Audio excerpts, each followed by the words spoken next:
All right. Hello, everyone. So I was asked to present on All About That Braille, ways to make Braille fun for early learners and reluctant readers. We're going to touch a little bit on both, but like I said, feel free to contact me. I have all of my contacts up there. I am actually a TVI in the school system and teach Braille all day long is my main job. But then I also teach babies 0 through 3 population for the Louisiana Center for the Blind, and I run our Louisiana NFB Bell program. So I'm just going to go ahead and go through some of these and present some of these ideas. The goal is ultimately, obviously, to ensure that Braille is fun and not something a child has to do, but rather something they want to do. This has been my favorite quote for years. And it says, "There's a wonder in reading Braille that the sighted will never know, to touch words and have them touch you back." And I just love that because I do, even though I predominantly read Braille with my eyes because I'm sighted, I actually love touching the Braille and kind of following along, especially like with my pre-K and kindergarten kids. Hopefully I'm teaching them real well and they're getting much faster than me actually, so then I have to resort to my eyes, but it's an awesome concept. Also, I did send this PowerPoint to Penny Duffy, so they'll probably get it up on the NOPVC website soon. Okay, so kind of like what we're saying, one of the biggest things about Braille being fun and not seeming like a have to kind of thing is that a child needs to be in an environment where Braille is considered beautiful, having that mindset. And families, and unfortunately, sometimes teachers tend to, or they have to be very cognizant not to think of Braille as different because it's not print. It's not necessarily slower. It's not more cumbersome. And having role modeling of fluent Braille readers is one of the biggest factors of success. So if you can immerse yourself with Braille reading role models, that would be great. You can join your local NFB chapters, of course, connecting with the NOPVC. We also have future reflections, and then there's B newsletters and activities of the day, all available on the NFB website. And then, like I was saying, you have to, don't ever, like, one of the things I always caution my parents is don't say, oh, this is too hard. And not even if you're just saying it, not to the child, but obviously just in general, like kids hear everything. So we definitely want that mindset of Braille being fun. And it's important to kind of get a good relationship with your TVI or TBVI, because ultimately you want a teacher who's a lifelong learner, who's going to learn the things they need to help your child go further and further. And at home, you can immerse your household in Braille in a natural way, in everyday ideas. Like my husband is blind. We have our microwave labeled in Braille. We have our stove labeled in Braille. Activities we do sometimes have print and Braille. Many of you probably know, but another thing, a great way for Braille is to join the Bell Academy. And luckily this year, even though because of COVID, we haven't been able to see each other together, we actually have the Braille in-home edition, and there's one more session left. So if you have a child that's ages 4 through 12, I encourage you to go sign them up for our last session. All right, so here's some ideas. Like, we want that Braille environment, so let's get Braille everywhere. At school, let's have bulletin boards and signage around the school actually and be in Braille.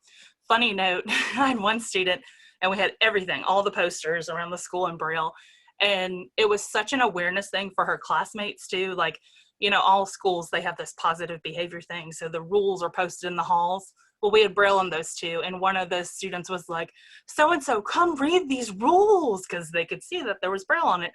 And the blind student was like, I don't want to read the rules. So I think it's awesome to have Braille everywhere, but also have the child decide, I don't need to read that, but it's still available for them. Also, reward and progress bulletin boards in the classroom are really important. It can be in the gen ed classroom where you add Braille to stuff, but then also if they get pulled for Braille instruction or other things, to actually center it around them and include Braille.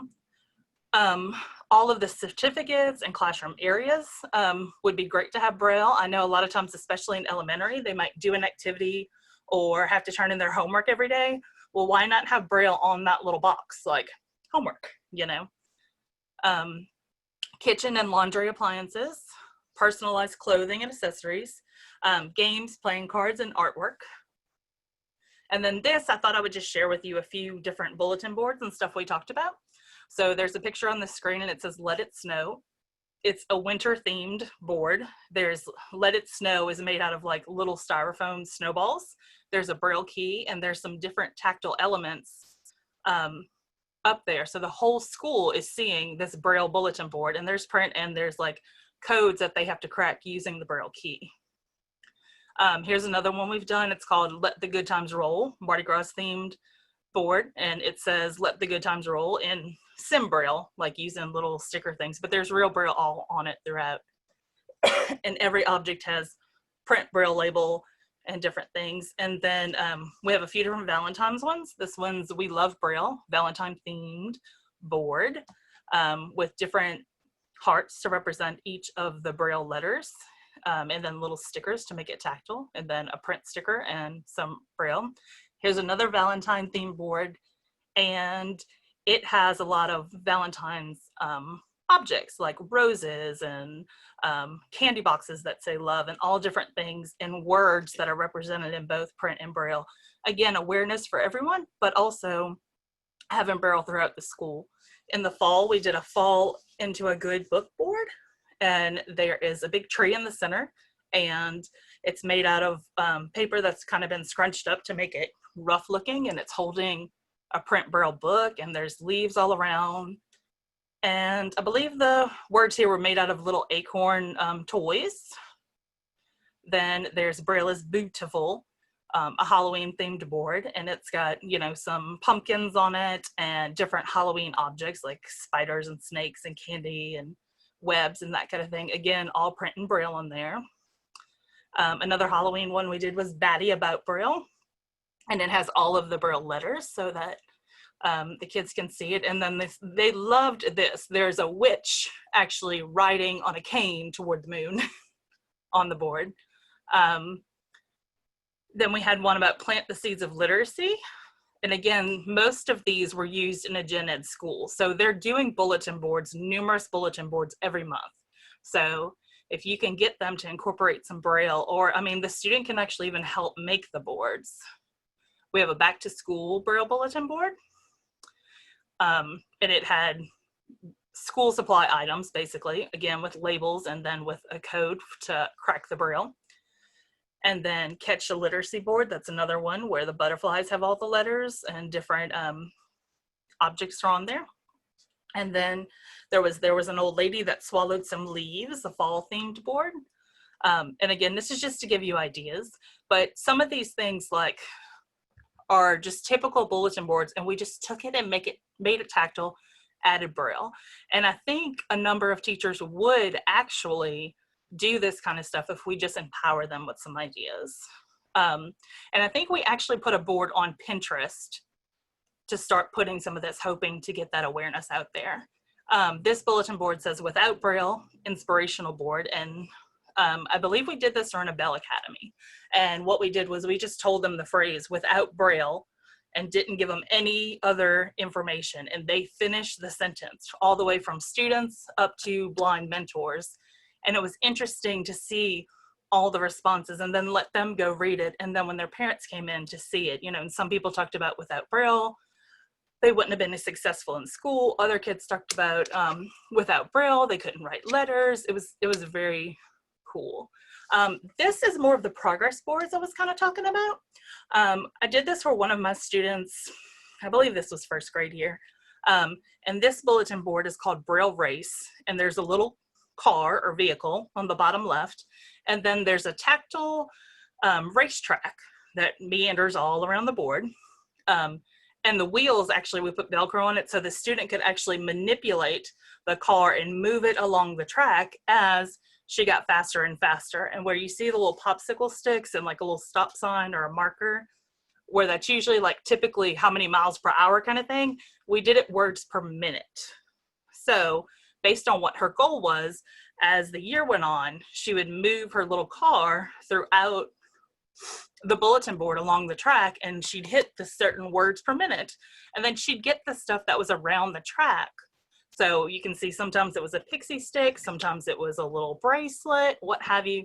But most importantly, she was involved in the process. It wasn't just like, okay, so your goal is to get to 75 words a minute. Just read, read, read, and do it. You know, it was a motivator. And I love making them interactive to where they can work with it. This was I think this was her kindergarten year, this one student. So she loved Doc McStuffins. So we made a Braille code progress board. And on the board, there are bears that are sick.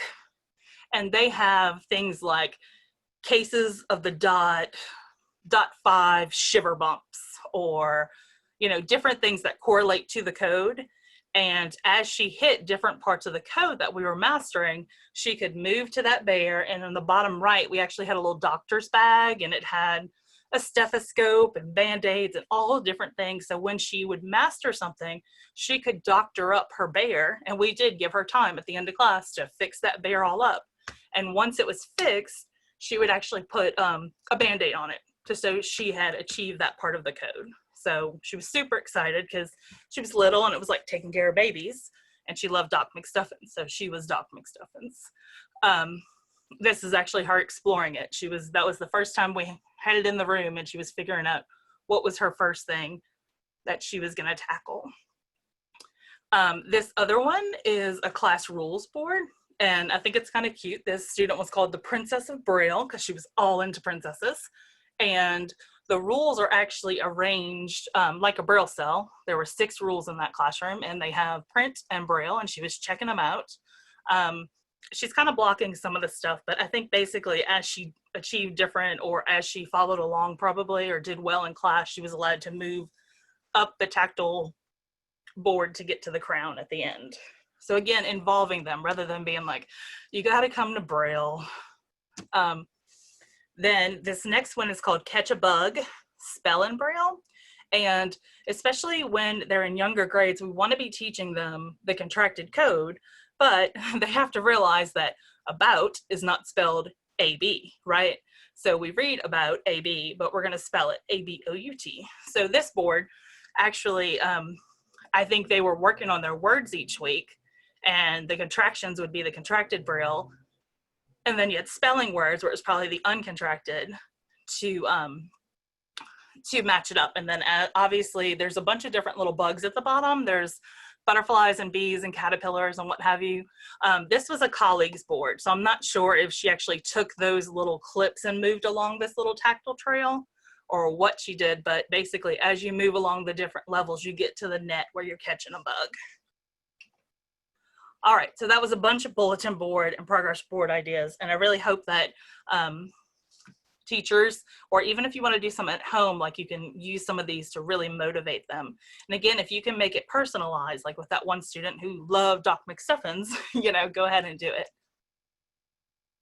Okay, so here's some more, I called them Braille-tastic activities. So I have a list here, but then I have some pictures and some more details as we go along. But one idea is Braille monsters, and I'll talk more in a few minutes on it. Braille play with manipulatives, especially when they're very young and we're not actually, or we're just starting to put our fingers on Braille, using egg cartons and swing cells, buckets and balls. There are tons of Braille songs out there, and a lot of them are based on what was popular music. So they may love them because they know the original songs. You can do Braille art and drawing, and of course, Braille games. So here, this slide has a picture of 2 Braille monsters. We've made tons and tons of them. The one on the left is made out of a cereal box, and it's blue, and it's kind of soft and velvety, and he has hair all around him that is made out of a very colorful feather boa, and he's got googly eyes. And you will see he's got a big rectangle mouth, and that's where the cards are going to be fed. And then there's a little green guy on the right, and he's got 3 googly eyes and different textures on each of his sides and a big rectangle mouth. And the idea here is that whatever Braille you're working on, so it could be as simple as like Braille alphabet when they're first starting, or it could be as complicated as one kindergarten student that I had. People thought we were crazy because she was at the end of kindergarten working on her final letter contractions So she was learning words like ventilation and all these words that were way over the vocabulary of a kindergartner, but we needed to use real life words to do it. But basically her whole pre-K and kindergarten year, we used Braille Monsters. The one on the left was actually hers. She loved it. And basically she would read flashcards and do her little lessons so that she could feed that poor Braille monster that didn't eat its breakfast or anything like that. And it's even better if with the student, they can make their own Braille monster, because then they'll have buy-in. It's something they've created too. And if you have a student who's like, I don't want a monster because that's scary, it could really be anything. Braille creature, Braille doll, whatever's going to motivate them. I mean, if you have a boy who decides he's all into trucks, you can make a Braille truck. Doesn't matter. Whatever motivates them. Because again, I mean, her not realizing it, we probably read, just in playing with the creature each day, probably read words at least 100 times, or at least 100 words, you know, just going through it real fast. Because again, we were just playing. She didn't think about it. I see in the chat that people are asking about the PowerPoint. I did send it to Penny Duffy, so it should be available soon if it's not already up.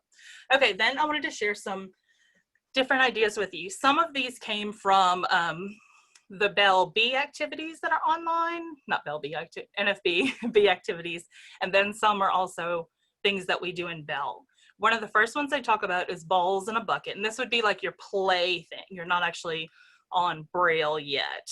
And this talks about arranging 6 buckets in the shape of a Braille cell, you know, 3 going down each column. And basically, I think it started actually with a family playing it in a tub.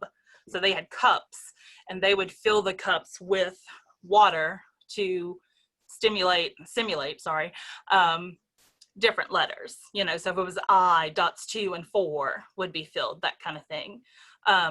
You can also do balls in a bucket, like just playing, putting buckets out and like tossing balls, or you want to tap the bucket so they know where it is, or it could be that they go up to it and they just drop it in. So again, just fun playing, but again, promoting Braille. Also, we talked about drawing. So there is drawing with your Perkins or your slate and stylus, because you could use either. Just know your child and what, you know, what tool they're using. There is a drawing with your Perkins book, and I put that information on there, but right now, as far as I can tell, it is sold out, and they don't have a date of when it will be available again, but that is in the PowerPoint. There's a print version and a Braille version. And your print one, you get your print directions with all the Braille stuff, but you do get the Braille picture. And of course, in the Braille one, you get all the directions in Braille as well. There is a Marie Porter book as well, and that one is available. I'll put that information there. And then Paths to Literacy actually has kind of a fairly good database with a bunch of drawings, and that link is in there as well. And I will tell you, from all the students I've had, you have kids that either love it or they're like, what are we doing this for? You know, so again, knowing your child and what they enjoy, but many students that I've gotten later that are dual readers or they may be reluctant to interact with Braille and, oh, I don't want to be with this Braille kind of thing.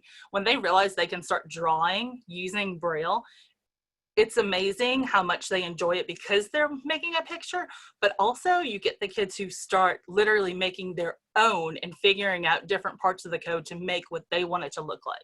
And that's awesome, because then they're driving the train and they're loving it. But definitely the Paths to Literacy is available, and then the Marie Porter is available as well. Okay, so some more Braille games. You have 2 pictures here. The guy on the left is fishing for Braille. We did this at our Louisiana Bell program. We had a little wooden boat made, a little kid boat, and he has, I think it's just a piece of bamboo that we have string around, and then we have a little magnet on it, and all of our cards have a paper clip at the top. So he was fishing for Braille, and as he caught it, if he read it correctly, he got to keep those fish. If we needed more work on it, we'd throw it back and let it keep swimming. Again, doesn't realize we're, you know, having him just read Braille because he's having so much fun. The picture on the right is Braille Twister. This was also a belt picture. We used poster board, like half size, and we have different textures set up for each part of the Braille cell.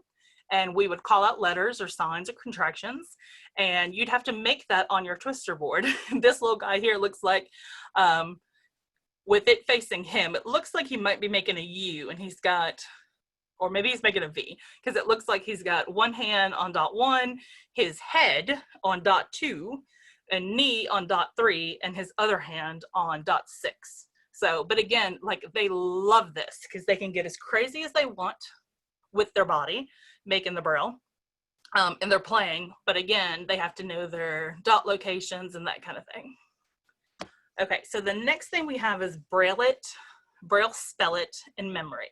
The picture on the left just shows Legos, the bigger ones, and the whole word is on the bottom part of the Lego, and it's a bigger one, so it says can, C-A-N, and then the top Legos have each letter, C-A-N, so it takes 3 of those Legos to build the word. So this definitely can be used in a gen ed classroom too, because they have all kinds of centers with word work. And all you have to do is slap some Braille on there. Again, they're playing, they're building words, they're working with uncontracted versus contracted, that kind of thing. So again, fun times. And then on the right, we see a Braille memory game. You see a deck of cards. You don't know what they say because it's in Braille, but the kids were matching them basically, be it a letter or a number or what have you. A lot of people actually, even though it may not be the deck of cards, they'll just put words on playing cards because they're already pretty sturdy. You can Braille on them. And again, if they're using their fingers instead of trying to look at what it says, it's fully accessible. Okay, so the next game is Bang. And if you haven't heard about Bang, you're kind of missing out because this is definitely, Braille Monsters and Bang are 2 of the top things I would say that kids love when doing Braille. And it can be brought down to a very low level, beginning reader, or it can be made very difficult as well. So you basically need a stack of cards, or you could do popsicle sticks. You're going to use whatever the appropriate Braille is for your student at that time, letters, Dutch words, complicated words, sentences, what have you. The goal is to read the cards as fast as you can, and you get a point, or you get to keep your card if you read it correctly. But as you're going through your stack, if you get the word bang, oh no, you lose all of your cards, okay?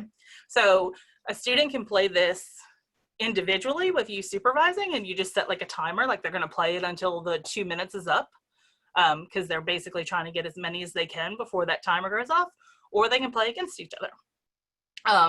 And that's how that one student I was talking about with ventilation and all these crazy words, that's how she pretty much learned her entire code through play, was through Bang. She loved it. And if they're playing it individually and that timer goes off, and let's say they ended with only 4 words they finished that first time, then you let them set their own goal. Okay, I had 4 this time. Next time I'm gonna try to get 9. You know, that way they're running the show basically and challenging themselves rather than just, what do you want me to do now? Braille Bingo is one we love to play at our Bell program. You can see the Braille Bingos, they were Clifford cards. I think it was some bingo from my own children that I just passed down. We took hot glue and made the grid so that the little place markers that came with the game would work. So the hot glue is kind of raised up to make the grid, and then there's Braille on all of the things, and we'd call out letters, and they were playing bingo. They loved it. Okay. This may have been the thing I was talking about earlier. So this is the bathtub or the water Braille. So this is where, again, you have the cups and the water, and you're filling them to make different letters. The thing earlier was just a ball toss. Okay, this was one that was posted on the NFB Distance Education this summer, and it's about creating a chain of kindness. So the goal, and you can do this as a family, which is great. The goal is to ask the child to come up with things they would like to do for others, because that's another big thing that, you know, we want our children to think of others as well. Can write them and Braille them out. The picture at the bottom actually is one from my household this summer. We, instead of doing a chain of kindness, we did a thankful chain. So on ours, we each day would write what we were thankful for, and we'd braille it, and the chain is actually hanging in the walls in our house. But if you do a chain of kindness, then they're coming up with a list of things, and you make a strip basically, and then they perform that task each day. And then it does talk about it would make a great Mother's Day gift. So that would be really cool. Different things they could do for moms, because no offense, dads, but moms often are the workhorse and kind of get not appreciated sometimes. So another one that they had was create a Braille message in a bottle. So this is kind of cool because they get to decorate their bottle and put a message in there, get to do some art stuff. And ideally, one of the things that I run into is sometimes when I send my parents activities for their students to do, their child to do, rather, they might do this and let them do the Braille, but then it's like they've decorated the bottle or they've asked the child, what do you want to put on it? And then they do it. The bulk of the learning is for them to do as well. Let them learn how to cut and glue and put textures on and experiment. I think as parents and students, we often get in so much of a, oh, we only have so much time, but sometimes it's better to just step back and let them learn new skills, because we're ultimately making them independent in the end. But they could do this for all kinds of things: teacher appreciation, letters to family members, friends, what have you. That's a cool way to do it. Braille musical chairs. So even at home, you can arrange your chairs. It talks about 6 dining chairs in the shape of a Braille cell. And you can get people to switch seats, or y'all can adapt it any kind of way you want, and you put Braille in the back, and basically then they're using their cane and they're using some Braille skills. Okay, so the next thing I talked about is singing out. So I'm sure everybody on this call knows that you may go into the kitchen and forget why you went into the kitchen, totally have no clue, but I bet you can probably sing all the song lyrics to certain songs from your childhood or later in life. Music just has these links in the brain that just inspire us and get us to learn so many things without even thinking about it. So one of the fun things to do is to practice reading using song lyrics. So put their song lyrics in Braille. You can start with some of their favorite songs, have them practice reading, and you sing it along. Sometimes I've taken song lyrics then and taken some parts out and they finished it. You can definitely, once they get really good with their favorite songs, because they're doing predictive reading, then they're just getting their speed faster and faster and have their fingers actually on it. You can do new songs. You can have them write songs. And then you could actually make a whole like song book, what have you. But music definitely inspires them. And then we talked about there's Braille music. They may want to write some kind of song about Braille or their cane or what have you, set to the tune of one of their favorite songs. All right, another thing is getting to know your calendar.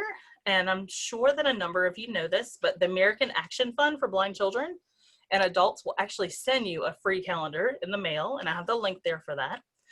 The cool thing about the calendar is they learn a lot spatially, how to read from left to right, which we typically do, but then also columns, how to locate a date, what have you. A lot of times as adults, we learned calendars very young and we think, well, I'll just throw it in my iPhone now, or, you know, make a little list or something. And a lot of our kids miss that calendar reading skill. So it's definitely, we would want to do something we would want to do. And then also in schools, a lot of times they have an agenda with a calendar and what have you. And you could actually, maybe you might not want to use that little one, but you want to use a bigger calendar where they're actually marking stuff on their calendar. They could use a tactile symbol or what have you. But it's definitely a skill we do want to incorporate. Okay, so this slide is about card and board games. Let's play. I'm not going to go into a ton of these because I was at the thing with NOPBC last night and they did a great job talking about games, but it is in there. I don't know about you, my household loves to play games. We're a big cards family, especially, and there's a number of games. Literally throw some Braille on them and guess what, your kid's reading and playing at the same time. So things like Uno, Go Fish, 5 Crowns, Rummy, Memory, Face 10, Racco, Flipstick. I kept this kind of young. I didn't put poker and blackjack and stuff because, you know, some people may be like, oh, that's a little bit of gambling. But your family, your thing, definitely a cool way to incorporate Braille in a relaxed and fun environment and have them feel that they don't need to rely on someone else. Some of the popular board games are Connect 4, Scrabble. There's a textured Jenga. I shared this last night when we were on the NOPBC thing. It's on Amazon and it's not textured, it's actually colored, but literally, I was looking to see if it was in my office, but I don't think it is. I just took a different texture for each color and made that accessible, and then the little die had the same texture, and instead of just pulling any stick, whatever you rolled on the dice is the type of stick you need to move to have your turn. So that's kind of cool because, again, they're playing Jenga, but again, they're working on those textures. Battleship, Twister, Monopoly, and so on. Okay, so this is kind of for, the next slide is called Amazing Mazes and Paths. Should be paths. So these are some things that we made for our distance education to show this summer. There's 6 pictures here. The first one on the top left is made with a soft kind of velvety texture paper. And you can see it's like branches, literally, that you're gonna take your hands and follow. If they followed this top one, they'd start from left to right and go across, and they're gonna get to the end if they didn't feel that one branching off to the bottom, and they're not gonna have anywhere to go. So then they have to troubleshoot and back up and start feeling down, like, where's it gonna go? So basically the idea is they follow the path until they get to the end, and here it's like a little sparkly leaf that they get to, but we're developing all those good hand skills. And I literally used stuff that was at my house because we were, you know, quarantined. So the next one has candy canes, which I don't know why we had candy canes in my house. I think it's because no one eats them and they just stayed around from Christmas because the grandparents keep buying them. But this one's kind of cool because they're actually moving up and down and what have you, and again, learning to follow a path. The next one's made out of pencils, and we did kind of a zigzag movement, which will correlate to your Z movement for Braille reading. The fourth one is yarn that does many, this one is more complicated. It looks kind of cool, but you might not realize how complicated it is, but it does a lot of twisty turnies, and you have to decipher which piece of yarn is on the top to kind of know how to keep going. So that one is definitely a little more complicated. Then we had, oh, sorry guys. We had some cut up straws, again, with a crazy pathway. And then the last one on the bottom is one that I actually drew on my Perkins.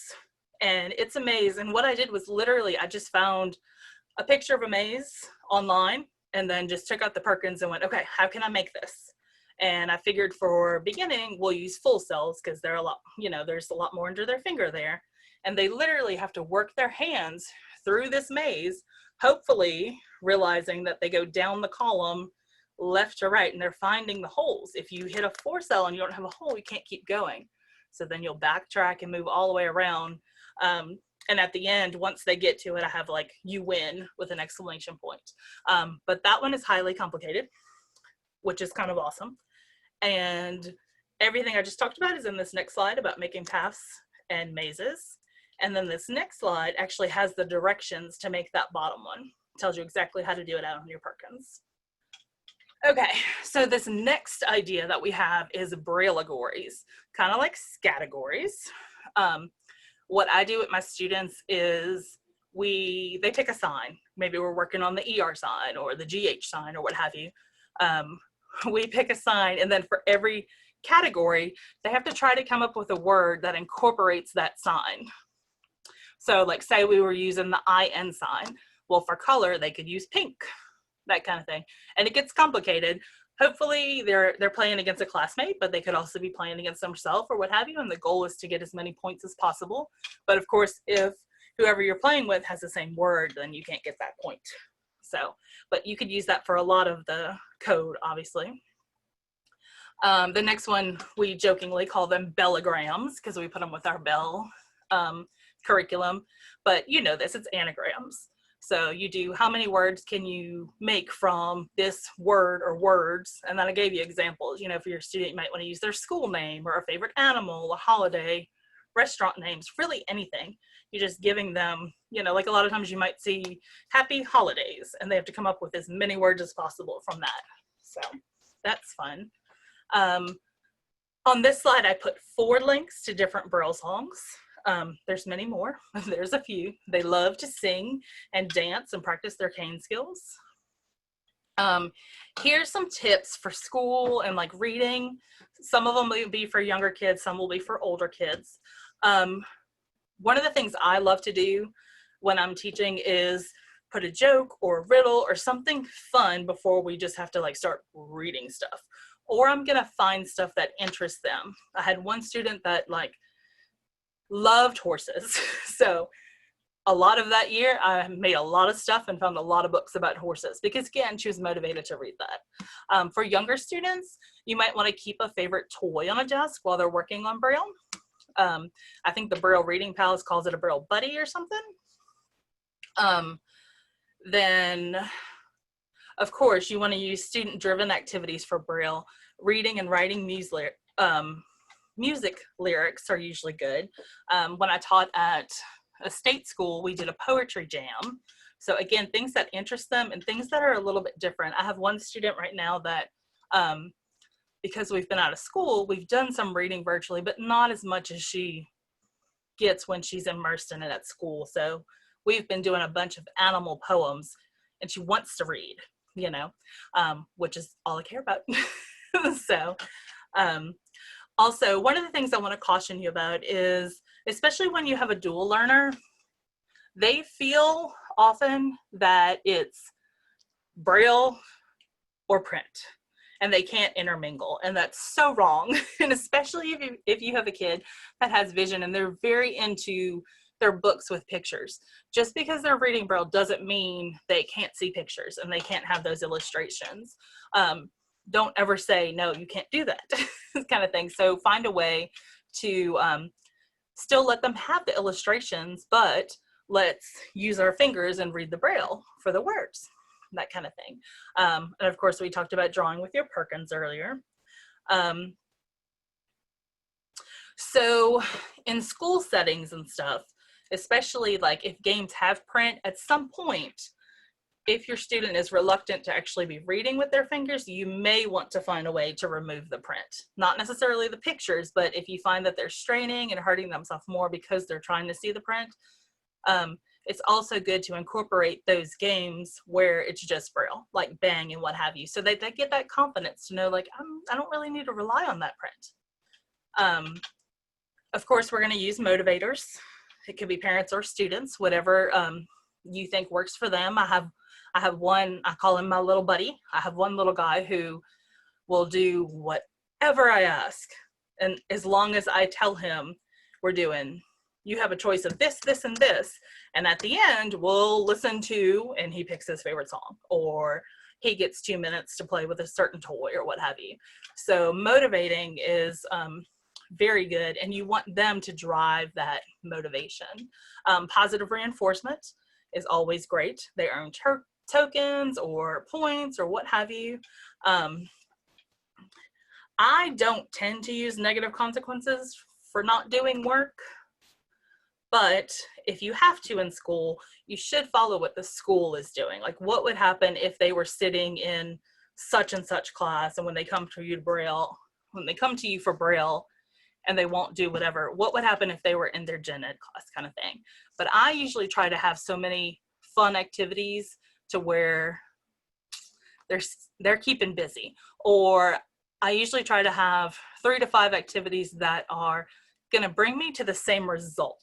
So it may be that I wanted them to read first and they chose to write first, but that whole lesson is based on what our goal was. So, you know, they're picking it and they're doing it. They're more motivated to do it, but I'm prepared to be flexible in the activity we do to choose that goal, to meet that goal rather. So speed reading contests are always fun, like especially if they're trying to beat themselves, timing themselves and getting a little bit faster each time. Tandem reading, having students Braille sentences or messages and assignments to each other is always great. The NFB does have a slate PALS program that you can sign up. I want to really emphasize this slide here, which is called Blind Mentors. If you can find blind mentors, especially around you in your school system, that kids can hook up with each other, that is absolutely phenomenal. It is one of the best motivators for our little guys. This picture here has an older student and a younger student. They're both standing by the Freedom Bell here at LCB with their decorated canes, and they both have matching pink shirts that say "Pretty in Pink." And this little one here is like, oh, when I'm grow up, I'm gonna be like such and such. Like, it's just everything the older student does, every success that older student does, she just loves, and it just makes her work harder and harder. So if they have someone older to look up with, even work with Braille, do different activities, that is fabulous. Y'all may not all have that opportunity, but also obviously connecting, now we're all in a virtual world. So even if your student isn't close, maybe making some connections that they can meet on Zoom or what have you. And hopefully next year we'll all be together again. A few more things. So this student can also, the best thing, I've had a few students do this before, and they ask like, Miss G, can I tell my friends about Braille? And I'm like, absolutely. And often if the teacher is willing, and they always are, and the student is willing at the beginning of the year, we may do like an intro to Braille and cane, just so there's awareness there. And I've had students before that, usually I give the sighted students like a little Braille alphabet card. And I've had students before say, well, can I Braille their names on it? Because we always put the other students' names at the top. And I'm like, absolutely. Another thing, it's not on this slide, but we've done Braille Valentines and that kind of things for their friends. Sorry, excuse me. Lastly, I have had students before that are Braille learners, and they have actually helped tutor sighted students that were struggling to read because they were so well in their code, or they knew the thing, and they'd be like, oh, well, that's such and such word, and it's like this, and they would help each other. So I think empowering our blind students also, and even if they're using Braille and their peers are using print, same thing. So as a teacher, you also want to interview your students to see what their interests are so that you can do things that fit them. Allow them to make choices. We've touched on that some of activities. Sometimes with your older students, it's kind of cool to choose a book that's been made into a movie. And when the student finishes the book, you might go see the movie together. You could do a comparison thing. I've also had students do it the opposite way, like where they've watched a movie and I'm like, ooh, maybe we should read that book and see if they match, that kind of thing. So that's an idea. They also talk about reading a few chapters of a book to get them hooked and let them finish. Community service projects are really cool for Braille. A number of communities do not have Braille in their community, and it's kind of cool to ask the student, like, hey, where would you wish there was Braille? And it could be a restaurant with a menu, and maybe you turn that into an activity in Braille class where they're making a menu, or go on Braille. I think one restaurant called one time and said, could you come Braille this Coke machine or something? You know, so involving them in community Braille projects is awesome. And I think one of the things that I run into with some students and some parents is like, oh, they came home with a Braille book, but I didn't have a print book. Once they know the code and they can read, or even when they're still learning the code, if they spell to you, it's okay. Like, I just tell them, like, if you don't know that word, spell it out, because most of us can know that word even once we hear that. So just emphasizing to your students and empowering your own children to be like, hey, you could do this too by yourself.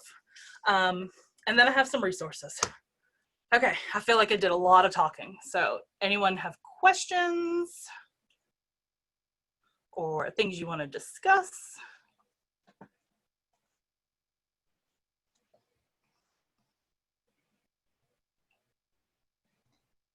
I wasn't able to follow the chat as much, so I don't know, Nick, if you saw something or if y'all handled it.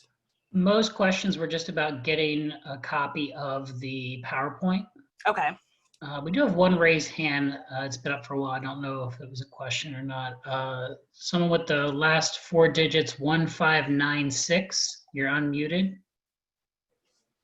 Hi, this is Michael. I just wanted to see how you. I wanted to make a comment about whenever I was a kid. A couple times, as you were talking about being a role model for even younger students. When I was about 10 and 11, I think I did this a couple times. Actually, I was actually able to read to some kindergartners. I think it was like a Twin Vision book or something. Mm-hmm. And it had the print and the Braille on it, and there was also little drawings of whatever. There was little tactile drawings in the book, and I would show the students what the drawings were. Oh, that's fabulous. Yes, I know often schools, especially in Blindness Awareness Month in October, often will ask for people to come in to read, but that's great. Yeah, having students actually do some of that. I love that. Mm-hmm. Thank you. You're welcome. And you mentioned earlier about, a lot of these games and stuff. I don't think we even had a lot of those games when I was growing up. Oh, really? In the early 90s. I don't think so. Of course, at least I wasn't aware of them, a lot of these things because I started learning Braille when I was about 5. Yeah. And we didn't have a lot of this stuff, at least back in the 90s. I don't even know if they had them or I just wasn't aware of them. I hear you. Well, I think that's one of the things we're trying to share with everyone is that a lot of times people think when you are learning Braille, it's just sit down and read, and it's like, no, there's so many more things you can do. And the other thing I wanted to mention is that you can literally get on Teachers Pay Teachers or Pinterest and different things, and we often think it has to be a specialized Braille activity, and it doesn't. A lot of times, a lot of the centers and things that teachers are using for print, it's very little adaptation to add Braille, and then the child everything in their classroom is accessible as well. So, Crystal, it looks like we're running out of time. Can I put your contact information in the chat so if people have additional questions, they can reach out to you? Yes, that would be great. Thank you. What is your contact information? Oh, email is kguillory@louisianacenter.org. Got it. And then my cell phone, which I said texting is better typically, is 318-245-8955. Okay, I've shared that. And then I think, unless, Carla, do you have anything to add? No, that was wonderful. Thank you. All right. Well, thank you, everyone, and feel free to contact me. Thank you so much, Crystal. Thanks.